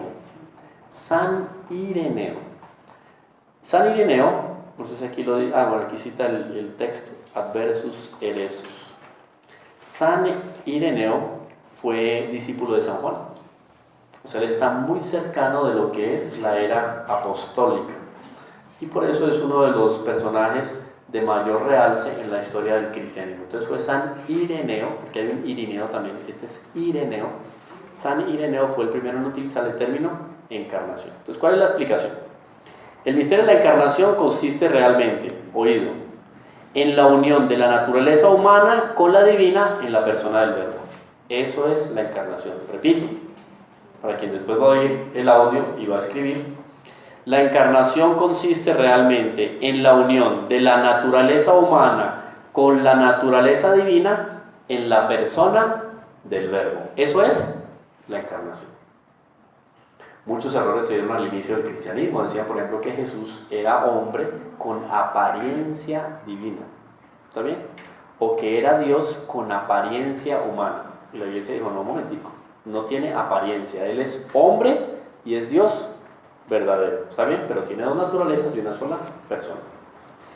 El Concilio Ecuménico de Calcedonia, estamos hablando por ahí en el siglo V, año 451, definió solemnemente lo siguiente. Oído, Concilio de Calcedonia, siglo V. Miren la Iglesia cómo define. Y con esto no terminamos, pero ya casi terminamos. Dice el Concilio de Calcedonia: siguiendo pues a los santos padres, todos a una voz enseñamos que ha de confesarse a uno solo y mismo Hijo. No es un español tan cercano a nosotros, pero queda claro. Nuestro Señor Jesucristo, perfecto en la divinidad y perfecto en la humanidad. Por eso semejante en todo menos en el pecado. Verdaderamente Dios y verdaderamente hombre, con alma racional y con cuerpo, porque algunos decían que no tenía alma, otros decían que no tenía cuerpo sino una apariencia de cuerpo. Entonces, miren qué clara es la iglesia. Verdadero Dios y verdadero hombre, con alma racional y con cuerpo, consubstancial con el Padre en cuanto a la divinidad, o sea, que tiene la misma sustancia, es Dios. Y consubstancial con nosotros en cuanto a la humanidad. Entonces, claro, es tan hombre, ¿no?, como también es Dios. Semejante en todo a nosotros, menos en el pecado, como bien lo dice San Pablo en la carta a los Hebreos, en el capítulo 4, versículo 15. Engendrado del Padre antes de los siglos en cuanto a la divinidad, pero no a la humanidad. A la humanidad fue engendrado ¿cuándo? En los siglos, en la plenitud de los tiempos. ¿Sí ven? Engendrado en la divinidad desde siempre y engendrado en la humanidad en la plenitud de los tiempos. Y en los últimos días por nosotros y por nuestra salvación, engendrado de María Virgen, Madre de Dios, queda claro, en cuanto a la humanidad, que se ha de reconocer a uno solo y mismo Cristo, Hijo, Señor, unigénito, en dos naturalezas, sin confusión. También era otro problema. Entonces algunos decían, es tan grande la divinidad presente en Jesús que la naturaleza humana se diluye, como que se pierde. ¿Está bien? Usted cogiera el río Medellín y le pone una gota de limón. ¿Qué pasa con esa gota de limón? Se diluye de tal manera que queda imperceptible. Entonces, algunos primeros cristianos desviados por ideas griegas, romanas, heréticas, decían no. De tal manera la divinidad de Jesucristo, que su naturaleza humana se diluyó. Quedó como que absorbida por la verdad. No, Señor, nada de eso. Queda muy claro aquí. Se ha de reconocer un solo y mismo Cristo, Hijo, Señor unigénito, en dos naturalezas, sin confusión. No se confunde para nada. Sin cambio, sin división. ¿Por qué sin división? Porque cuando nuestro Señor Jesucristo muere, en lo alto de la cruz, es colocado en el sepulcro, y luego dijeron, no, en el cuerpo que está presente en el sepulcro ya no está Dios. Se dividió. La divinidad se fue con el alma. Y en el cuerpo no quedó la divinidad. No, Señor. El cuerpo era tan divino como el alma divina. No se dividió la divinidad de nuestro Señor.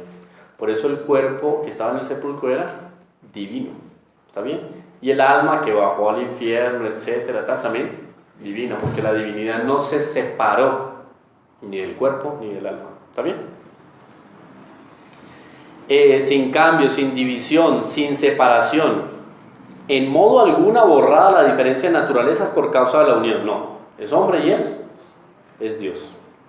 Señor, sino conservando más bien cada naturaleza su propiedad y concurriendo en una sola persona y en una sola hipóstasis. Por eso decía yo ahora, unión hipostática. Elí, Elí, lama sabachthani. Señor, Señor, ¿por qué me has abandonado? Es la naturaleza humana que clama dentro de la divinidad. Se diferencian de alguna manera las dos naturalezas, pero en las dos naturalezas está presente ¿qué? La divinidad. ¿Sí? Sigue aquí, bueno, posibilidad de la encarnación, y con esto termino. Sí. Posibilidad de la encarnación. Entonces yo podría decir, ¿Dios se encarnó solamente por el pecado original a causa de Adán y Eva? ¿O igualmente Dios se iba a encarnar si Adán y Eva no hubieran pecado? ¿Es posible la encarnación o no es posible la encarnación? Si es posible la encarnación, entonces se dio. Si es posible la encarnación, debería de haberse dado en algún momento. ¿Ya se dio o se va a dar? Entonces uno puede analizar eso. Es un análisis intelectual. Entonces, posibilidad de la encarnación. Contemplada desde el ángulo de la fe, esta cuestión no tiene sentido. Claro. Si yo tengo fe, ¿para qué voy a pensar en la posibilidad de la encarnación? Ya se dio. Yo creo. ¿Ustedes creen? Sí. Claro, entonces ya se dio. No es necesario pensar en la posibilidad. Pero es necesario pensar en la posibilidad ¿para qué? Para evitar caer en ciertos errores que niegan la posibilidad de la encarnación. Miren cómo, es que el lenguaje aquí es muy claro. La encarnación es un hecho histórico, no lo niega nadie. Vimos la otra vez a quién, a Tácito, ¿cierto? ¿A quién más vimos? A Flavio Josefo, ¿a quién más? Creo que esos dos, ¿no? A Suetonio también. Bueno, Tácito es un hecho que histórico, está bien. Luego está fuera de toda duda que es posible, porque ya fue, es real.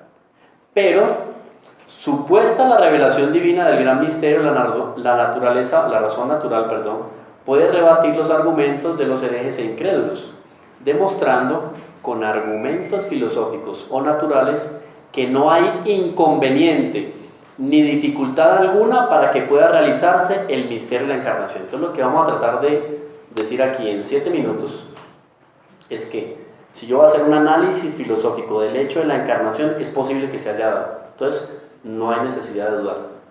Lo que hay necesidad es de verificar el hecho que ya se dio en la historia. ¿Está bien? Para que veamos que la iglesia no está hecha de superficialidades. La iglesia tiene fundamentos sólidos que tienen que ver con la razón. No es que cuando usted es piadoso, la razón la deja de lado. La iglesia enceguece la fe, embrutece a los hombres. No es así. Miren. Primero, no repugna por parte del misterio mismo, o sea, por la naturaleza misma de las cosas.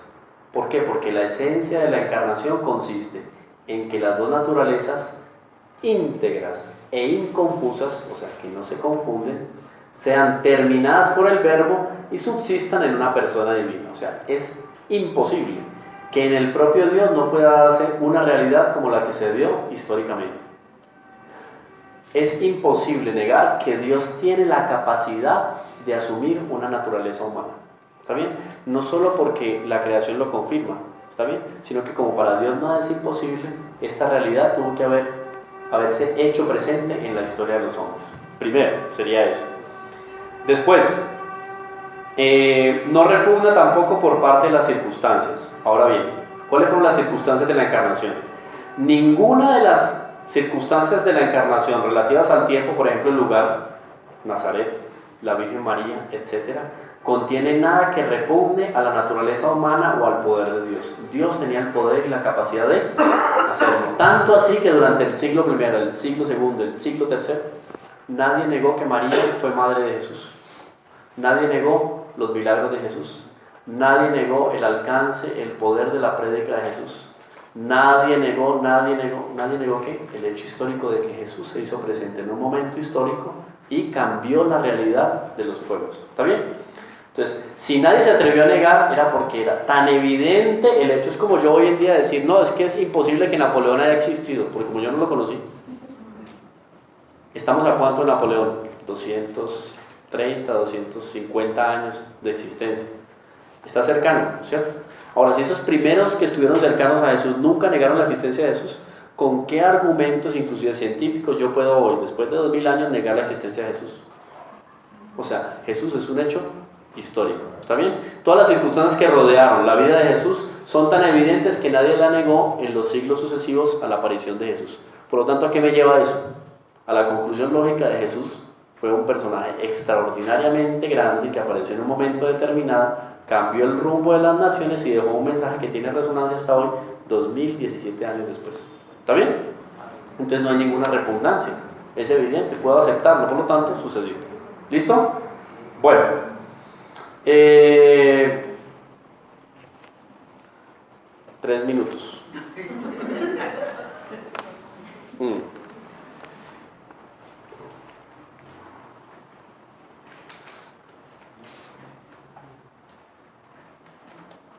A ver cómo termino, ¿no?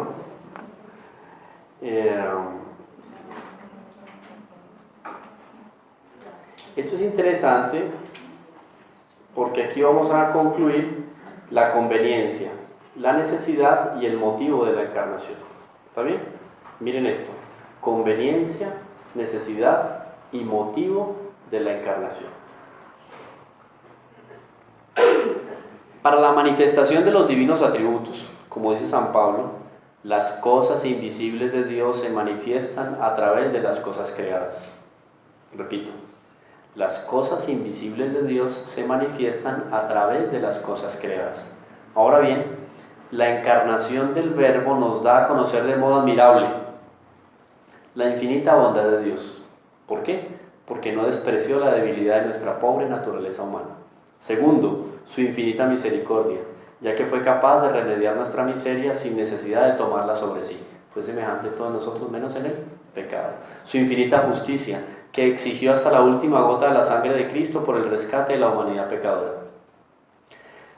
Era suficiente con derramar una sola gota de sangre para que nuestro Señor Jesucristo redimiera al género humano. Sin embargo, Él llevó su justicia, su misericordia, su bondad hasta el extremo que quiso derramar toda la sangre. Su infinita sabiduría, que supo encontrar una solución admirable al difícil problema de concordar la misericordia con la justicia. Qué problema tan complicado. Porque el castigo que le había dado a los hombres, como el castigo a una pena es proporcional a aquel que se le hace el mal. Ahora, si el mal es hecho a Dios, la justicia manda que la pena sea proporcional a aquel que fue ofendido. ¿Quién fue ofendido? Dios. ¿Quién era el único capaz de pagar proporcionalmente la pena hecha a Dios? Dios. Entonces, ¿cuál fue la solución que Dios encontró? Encarnarse. Y por medio de la encarnación, Dios logra hacer concordar esos dos aspectos: la justicia con la misericordia. Entonces dijo, como el hombre no es capaz de pagar, ¿quién va a pagar? Yo. Entonces me hago hombre. ¿Sí ven qué bonito eso? Entonces ahí se manifiesta la justicia y la misericordia de Dios en la encarnación. Por eso es conveniente la encarnación. Porque si no, ¿quién iba a pagarle la deuda a Dios? Por más que todos los hombres nos pusiéramos de acuerdo en la antigüedad, en la actualidad y en el futuro, entre todos siendo juiciosos, buenos, lo que quieran, no íbamos a pagarle la deuda a Dios. Porque iba a ser desproporcionadamente inferior lo que nosotros podíamos darle a Dios en pago o en reposición por el pecado cometido. ¿Sí ven? Entonces, conveniente que Dios se haya encarnado por eso. Ahora, por su infinito poder, ya que es imposible realizar una obra mayor que la encarnación del Verbo, que juntó en una sola persona lo finito, la naturaleza humana, con lo infinito, que distan entre sí infinitamente. Fue el único que pudo conciliar esas dos cosas. Entonces mostró ¿qué? Poder. Repito, mostró bondad, misericordia, justicia, sabiduría y poder.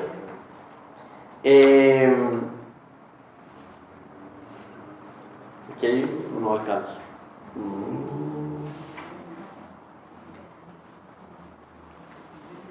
Bueno, dice aquí Santo Tomás de Aquino: es sumamente conveniente a la divina bondad y misericordia de Dios asumir una naturaleza humana con el fin de salvar al hombre. Por lo que les decía ahora, era la única solución que había al problema de la deuda que le teníamos a Dios.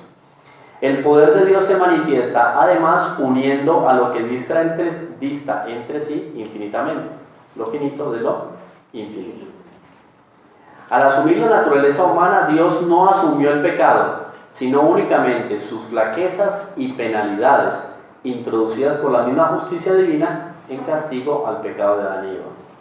Cuando San Pablo dice que Cristo se hizo pecado por nosotros, se refiere a que tomó sobre sí la pena debida por nuestros pecados, pero de ningún modo la misma culpa o pecado. Por eso es que el sacerdote en el confesionario, cuando yo voy y me la arrodillo y le digo: Padre, yo maté a mi mamá, secuestré a mi papá, le robé a mis abuelitas, le hice todas las tragedias, el Padre puede decirme tranquilamente: yo te absuelvo. ¿De dónde viene ese poder para perdonar los pecados? De la encarnación. ¿Está bien? Entonces miren las consecuencias que tiene la encarnación. El perdón de los pecados es una de las consecuencias. ¿Está bien? Viene después a hacerse una realidad con que con la muerte de Jesús en lo alto de la cruz. Pero entonces, ¿era o no era conveniente la encarnación? Primero, ya hemos dicho, eso es un principio teológico. Si se dio, es porque era conveniente. Dios no le va a dar de comer a un hijo una piedra, porque es inconveniente. ¿Está bien? Pero era conveniente, ¿por qué? Por los frutos que trajo la encarnación. Y cuando veamos la vida, obra de Jesús y su muerte, nos vamos a dar cuenta de todos los beneficios que trajo la vida de Jesús. No solo sus enseñanzas y su prédica, sino también las conquistas sobrenaturales. Entonces es altamente conveniente la encarnación del Verbo, porque a través de ella vino la salvación y la misericordia para los hombres. ¿Está bien? Preguntas. Me quedo por... ¿Hay muchas? Pregunten. Ustedes van a meditar preguntas y me las van a hacer en la próxima clase. Pero antes les voy a dejar una tarea, ¿está bien? Ustedes van a leer el siguiente texto. Y se me olvidó no me da tiempo para leer esto. Es bonito también. Por ejemplo, no hubiera sido conveniente la encarnación del Verbo al principio del mundo. ¿Por qué? Porque no se le da medicina sino a los enfermos y todavía no ha pecado de Adán, ¿cierto? Tampoco era conveniente inmediatamente después del pecado de Adán. ¿Por qué? Porque para que el hombre que pecó por soberbia se pudiera humillar, reconociendo por sus debilidades y flaquezas la necesidad de un redentor. ¿Te imaginas el susto tan tenaz de Eva cuando vio muerto a Abel? El primer muerto de la historia. Ese chorrero de sangre ahí tan tenaz. Hoy lo tocó frío. Ella nunca había visto un muerto, el primer muerto de la historia. Se empieza a humillar la naturaleza humana viendo las consecuencias de lo que han hecho. Era necesaria una escuela, una pedagogía de humillación para después, a la hora de la plenitud de los tiempos, decir: uy, gracias Dios mío, nos merecíamos esto, pero ahora el regalo que nos estás dando es inmensamente grande y desproporcionado, ¿no? Bueno, y otras cositas también. ¿Por qué la encarnación no al fin de los tiempos? Para que no se enfriara el fervor de la fe por lo largo de la espera, para que el hombre no fuera tentado por desesperación pensando que Dios lo había abandonado definitivamente. Entonces la encarnación fue conveniente en el momento que fue. O sea, no nos saquemos los pelos ahí, que el asunto fue cuando tenía que ser. Sino cuándo y cómo se realizó. ¿Por qué? Por los inconvenientes de los otros tiempos. Claro, no hubiera sido conveniente ni al inicio, ni después de Adán, ni al final. Porque Dios todo lo dispone con su infinita sabiduría del modo más conveniente. Por eso dice San Pablo que Dios envió a su Hijo unigénito al llegar la plenitud de los tiempos. Y ahí queda explicado el versículo 4 del capítulo 4 de la carta de San Pablo a los Gálatas. Dios envió a su Hijo en la plenitud de los tiempos. ¿Listo? Bueno, entonces ustedes van a leer. A ver, yo les pongo aquí el texto para que ustedes anoten.